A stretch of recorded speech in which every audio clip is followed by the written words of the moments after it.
யாரும் எதிர்பாராத வகையில் டாரிஃப்க்கு அப்புறம் மார்க்கெட் கிராஷ் ஆச்சு. யாரும் எதிர்பார்க்காத வகையில் அந்த கிராஷ்லேருந்து மறுபடியும் மீண்டும் மார்க்கெட் உயர்ந்தது. இது மாதிரி ஒரு காலகட்டத்தில் எல்லாருக்குமே வரக்கூடிய ஒரு நியாயமான குழப்பம், புதுசாக பணத்தை எங்கே போடுறது, ஏற்கனவே போட்ட பணத்தை என்ன பண்றது, இப்போ நம்ம கிட்ட இருக்கிற போர்ட்ஃபோலியோ சரியான போர்ட்ஃபோலியோவா, உலகமே தலைகீழா புரட்டி போடக்கூடிய மாற்றங்கள் வரும்போது நாம போன வருஷம் பண்ண இன்வெஸ்ட்மெண்ட்ஸ்லாம் அடுத்த வருஷம் நல்லா பர்ஃபார்ம் பண்ணுமா? நாம தொடர்ந்து நிறைய பணத்தை இன்வெஸ்ட் பண்ணிட்டு வரோமே, கொஞ்சம் காசோட ஆரம்பிச்சு இன்னைக்கு நிறைய காசை போடுறோமே, நம்ம ரைட் டைரக்ஷன்ல தான் போயிட்டு இருக்கோமா?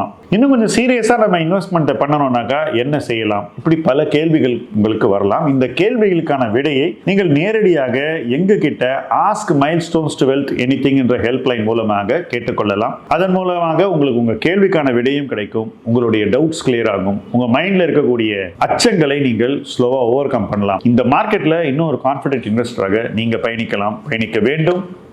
கேளுங்க கேள்விகளை.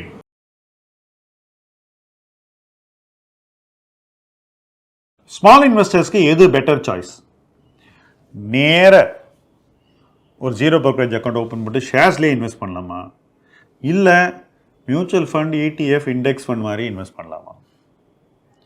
ரெண்டு பக்கமும் ரொம்ப ஸ்ட்ராங்காக பேசக்கூடிய பல பேர் இருக்காங்க. ஷேரில் மட்டும் நீ இன்வெஸ்ட் பண்ண, நீ எதுக்கு ETF, மியூச்சுவல் ஃபண்ட் போகிற, நான் உனக்கு எல்லாத்தையும் கொடுக்குறேன்னு சொல்லக்கூடியவங்க நிறைய பேர் இருக்காங்க. அவங்கள தான் நம்ம ஃபின்ஃப்ளூயன்சர் அப்படின்னு சொல்கிறோம். இந்த வீடியோ அவங்கள பற்றி இல்லை. இந்த வீடியோ அந்த ப்ராசஸ் எப்படி ரன் ஆகுது, அது எப்படி ஒரு இன்வெஸ்டருக்கு ப்ளஸ் கொடுக்குது மைனஸ் கொடுக்குது அப்படிங்கிறத பற்றி தான். அதே போல் மியூச்சுவல் ஃபண்டில் ப்ராசஸ் எப்படி ஒர்க் ஆகுது, அதில் ஒரு இன்வெஸ்டரால் எப்படி பார்ட்டிசிபேட் பண்ண முடியுங்கிறது, இது ரெண்டையும் நம்ம பேசி முடிக்கும்போது உங்களுக்கு ரெண்டு சைடு இருக்கக்கூடிய சாதக பாதகங்கள் தெரியணும். அதை பேஸ் பண்ணி நீங்கள் உங்களுடைய பர்சனாலிட்டிக்கு, டெம்பரமெண்ட்டுக்கு எது சரி அப்படின்னு முடிவு எடுக்கணும். உங்கள் ஃப்ரெண்டு பண்ணுறாரு அப்படிங்கிறதுக்காக நீங்கள் பண்ணக்கூடாது. ஃபஸ்ட்டு நேரடியாக brokerage அக்கௌண்ட் ஓப்பன் பண்ணி இன்வெஸ்ட் பண்ணுறதை பற்றி பேசுவோம். brokerage அக்கௌண்ட் ஓப்பன் பண்ணுறது இன்றைக்கி ஒரு பெரிய விஷயம் இல்லை, நொடி பொழுதில் நீங்கள் ஓப்பன் பண்ணிடலாம். ரெண்டாவது, அது வழியாக இன்வெஸ்ட் பண்ணுறதும் ஒரு பெரிய விஷயம் இல்லை, நொடிக்கு நொடி நீங்கள் இன்வெஸ்ட் பண்ணலாம், என்ன வேணால் பண்ணலாம். ஸ்டாக் எக்ஸ்சேஞ்ச் மூலமாக முழு சுதந்திரம் உங்களுக்கு இருக்குது. பிரச்சனை ஃபஸ்ட்டு அந்த சுதந்திரம் தான். when you have too much freedom என்ன நடக்கும் இன்வெஸ்டிங்கில் அப்படின்றது பல பேருக்கு தெரியாது. சொல்கிறேன், ரொம்ப ஃப்ரீடம் இருக்கும்போது செய்ய வேண்டியதுக்கு மேலே நம்ம டிரான்சாக்ட் பண்ணுவோம், அதிகமாக டிரான்சாக்ஷன்ஸ் பண்ணுவோம், நிறைய வாங்கி வைப்போம், முடிவுகளை அடிக்கடி எடுப்போம், மாற்றிக்குவோம். உங்கள் போர்ட்ஃபோலியோ மாறிக்கிட்டே இருக்கும். போன மாதம் ஒரு கம்பெனி ட்ரேட் பண்ணியிருப்பீங்க, அதில் கொஞ்சம் பணம் பண்ணியிருப்பீங்க, அதை விற்றுட்டு அடுத்த மாதம், இந்த மாதம் இன்னொரு கம்பெனி வாங்குறீங்க, அதை அடுத்த மாதம் விற்றுட்டு இன்னொரு கம்பெனி வாங்குறீங்க. இப்படி பண்ணிக்கிட்டே போகும்போது ஏதோ ஒரு பாயிண்டில் மார்க்கெட் டர்ன் ஆகுது. அப்போ நீங்கள் கடைசியாக ஒரு செட் ஆஃப் கம்பெனிஸ் வச்சுருப்பீங்க. இந்த போர்ட்ஃபோலியோ மாற்றங்களை வேவ்ஸில் பண்ணும்போது என்ன நடக்குதுனாக்கா, முதல்ல நீங்கள் ஆரம்பிக்கும் போது உங்கள் போர்ட்ஃபோலியோ ரொம்ப தரம் பார்த்து வாங்கியிருப்பீங்க, ரொம்ப கேர்ஃபுல்லாக வாங்கியிருப்பீங்க தேர்வுகள்லாம். ஆனால் வெற்றி அடைந்த பிறகு புதிய தேர்வுகளை செய்ய வேண்டும் என்ற வேகம் உங்களுடைய மைண்டுக்குள்ளே வந்துடும். பணம் சும்மா இருக்குது, என்ன வாங்குறதுன்ற படபடப்பு வந்துடும். அது வரும்போது உங்களுடைய முடிவெடுக்கக்கூடிய வேகம் அதிகரிக்கிறது. So you start making faster decisions, you start thinking faster and you conclude very easily. ரொம்ப ஈஸியாக நீங்கள் முடிவுகள் எடுக்கிறீங்க. அது உங்களுக்கு சந்தோஷத்தை கொடுக்கலாம் முடிவுகளை எடுக்கும்போது. ஆனால் அந்த முடிவுகளினுடைய தாக்கம் அப்புறம் தான் நமக்கு தெரியும். பல தருணங்களில் அந்த மாதிரி எடுக்கப்பட்ட முடிவுகள் அப்படி எடுக்கப்பட்டிருக்கக்கூடாது என்று உணர்வதற்குள் போர்ட்ஃபோலியோ பாதிக்கப்படும். 2018 என்ன நடந்தது அப்படிங்கிறத இந்த பாயிண்ட்ல நான் சொல்ல விரும்புகிறேன். நிறைய பேர் ரொம்ப புல்லிஷாக டைரக்ட் ஈக்விட்டியில் இன்வெஸ்ட் பண்ணாங்க, ஸ்மால் கேப்பில் இன்வெஸ்ட் பண்ணாங்க. 19 வாரத்துக்குள்ளே அவங்களுக்கு லாஸஸ் அதிகரிச்சிடுது. ஏன்னா ஹையர் வேல்யூவேஷனில் இந்த கம்பெனிஸை வேகமாக வாங்கினாங்க, இந்த கம்பெனிஸை மட்டும் வாங்கினாங்க, ஸ்டேபிள் கம்பெனிஸை வாங்கவே இல்லை, லார்ஜ் கேப்பை வாங்கவே இல்லை, போர்ட்ஃபோலியோவில் இருந்த பூரா ஸ்மால் கம்பெனிஸாக இருந்தது. ஸோ போர்ட்ஃபோலியோ ரிஸ்க் அதிகரிச்சிருது. அதை உணராமல் அவங்க 2018 இந்த போர்ட்ஃபோலியோ பில்ட் பண்ணியிருந்தாங்க. 2018 மார்க்கெட் விழ ஆரம்பித்தப்போ அதை மாற்றலை, வெயிட் பண்ணாங்க. இந்த கம்பெனிஸ்லாம் இறங்கினதான் ஏறும்னு நினச்சாங்க, நடக்கலை. 2018 இந்த அனுபவத்தை யாரெல்லாம் எக்ஸ்பீரியன்ஸ் பண்ணாங்களோ அவங்க 2020 என்ன பண்ணாங்க அப்படின்னு பார்த்தீங்கன்னா கொஞ்சம் கேர்ஃபுல்லாக ப்ளே பண்ணாங்க. ஆனால் அவங்களோட பல மடங்கு புதிய முதலீட்டாளர்கள் 20 வந்து இதே எக்ஸ்பீரியன்ஸை பண்ணி சக்சீட் ஆயிட்டாங்க.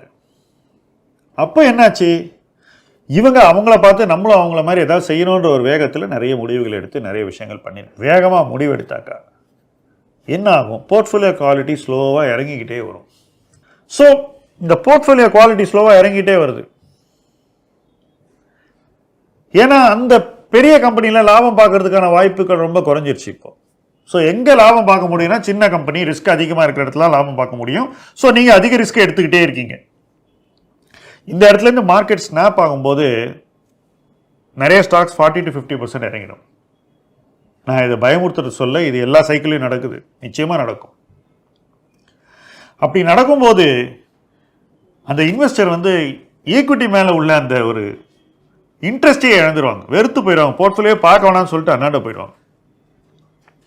2020 முன்னாடி இப்படி பார்த்தவங்களுடைய எண்ணிக்கையை விட இன்னைக்கு 3 மடங்கு முதலீட்டாளர்கள் இருக்காங்க. ஸோ அந்த பாதிப்பு வந்து பல மடங்கு அதிகமாக இருக்குன்றதா என்னுடைய கணிப்பு. டைரக்ட் ஈக்விட்டியில் மார்க்கெட் இந்த மாதிரி ஏறும்போது இன்வெஸ்ட்மெண்ட் பேஸை ஸ்லோ பண்ணி கம்பெனிஸை இன்னும் பெட்டராக ஸ்டடி பண்ணி தேர்வுகளை ரொம்ப பார்த்து எடுத்து சொந்த கன்விக்ஷனில் இன்வெஸ்ட் பண்ணாலே சர்வை பண்ணுறது கஷ்டம். வாடகை அறிவில் இந்த மாதிரி வேகமாக முடிவுகளை எடுக்கும்போது அந்த ரிஸ்க் வந்து ரொம்பவே அதிகமாகிடுது. இதுதான் இன்னைக்கு டைரக்ட் ஈக்விட்டியில் இருக்கக்கூடிய முக்கியமான பிரச்சனை, சிக்கல், சவால். சரி, இதோட நிறுத்திக்கிட்டா பரவாயில்ல. இந்த டைரக்ட் ஈக்விட்டியில் பண்ற பணம் பத்தாதுன்னு சைட்ல ஒரு F&O அக்கௌண்ட் அதே ஜீரோ புரோக்கரேஜ் இருக்கு, அங்க போய் ஆப்ஷன் ட்ரேடிங், அது எங்க போய் முடியுங்கிறது யாருக்குமே தெரியாது. பொதுவா அது ஒரு நல்ல இடத்துல முடியாது.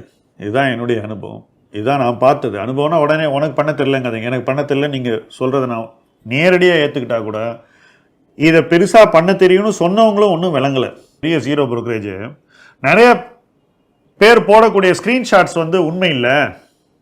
ஸோ நான் வந்து ஸ்க்ரீன்ஷாட்டை வெரிஃபை பண்ணுறதுக்கு ஒரு சாஃப்ட்வேர், ஒரு ப்ரோக்ராம் எல்லாம் வச்சுருக்கேன், அதனால் என்கிட்ட வா ஸ்க்ரீன்ஷாட்டை வெரிஃபை பண்ணிட்டு யாரை காப்பி பண்ணலான்னு நீ முடிவு பண்ணிக்கோன்னு.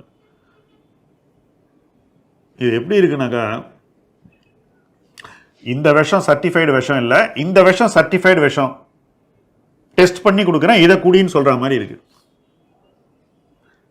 பட் இதையெல்லாம் வந்து ஒரு முக்கியமான விஷயம், இதெல்லாம் வந்து என்னை வந்து அடுத்த கட்டத்துக்கு கொண்டு போகும் நம்புறதுக்கு இன்னைக்கு லட்சக்கணக்கான பேர் இருக்காங்க. அதுதான் வந்து ரொம்பவே வருந்தத்தக்க ஒரு விஷயம்.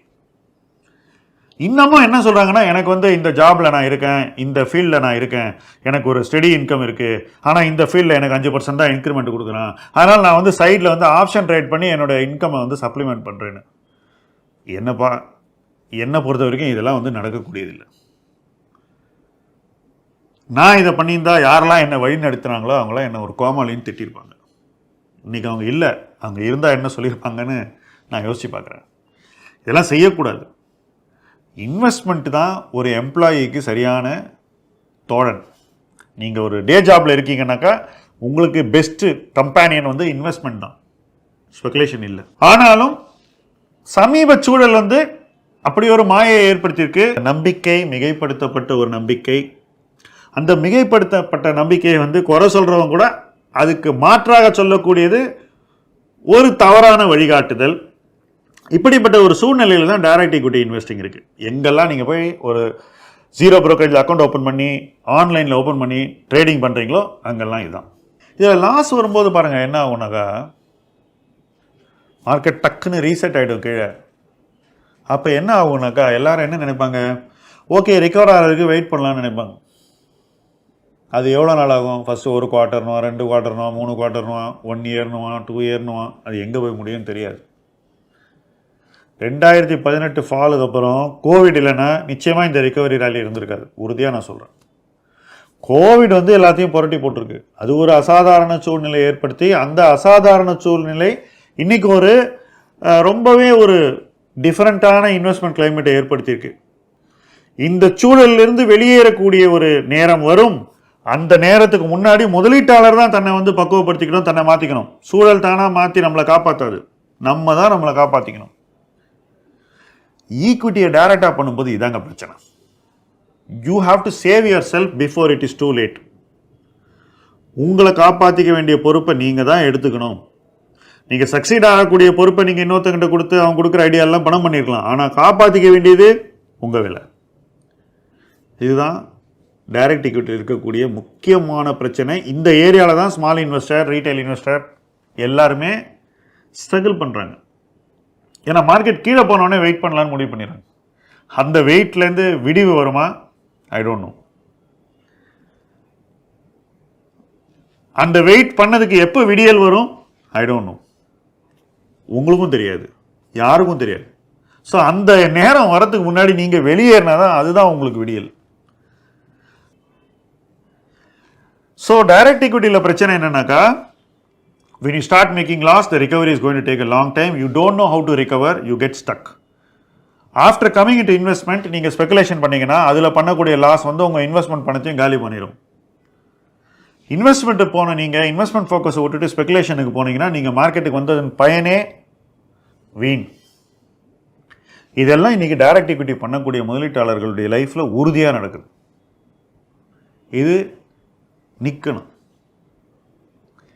சரி சார், நீங்கள் ரொம்ப பெசிமிஸ்டிக்காக நெகட்டிவாக சொல்கிறீங்க, இதுக்கு என்ன ஆல்டர்னேட்டிவ்? எனக்கு சேவிங் இருக்குது, நான் இன்வெஸ்ட் பண்ணணும், என்ன வழி இருக்குது? அந்த வழியில் மாத்திரம் பாசிட்டிவ் நெகட்டிவ்லாம் இல்லையா அப்படின்னு நீங்கள் கேட்கலாம். பாசிட்டிவும் இருக்குது, நெகட்டிவும் இருக்குது. ரெண்டை பற்றியும் நம்ம பேசுவோம் அடுத்த வீடியோவில். இந்த மாதிரி பேசி நம்மளுடைய அண்டர்ஸ்டாண்டிங்கை டெவலப் பண்ணி நமக்கு எது சூட்டபுள்ங்கிறத முடிவு பண்ணி அதிலிருந்து ஒரு வெற்றி பயணத்தை அமைத்துக் கொள்வதுதான் உங்களுடைய பொறுப்பு.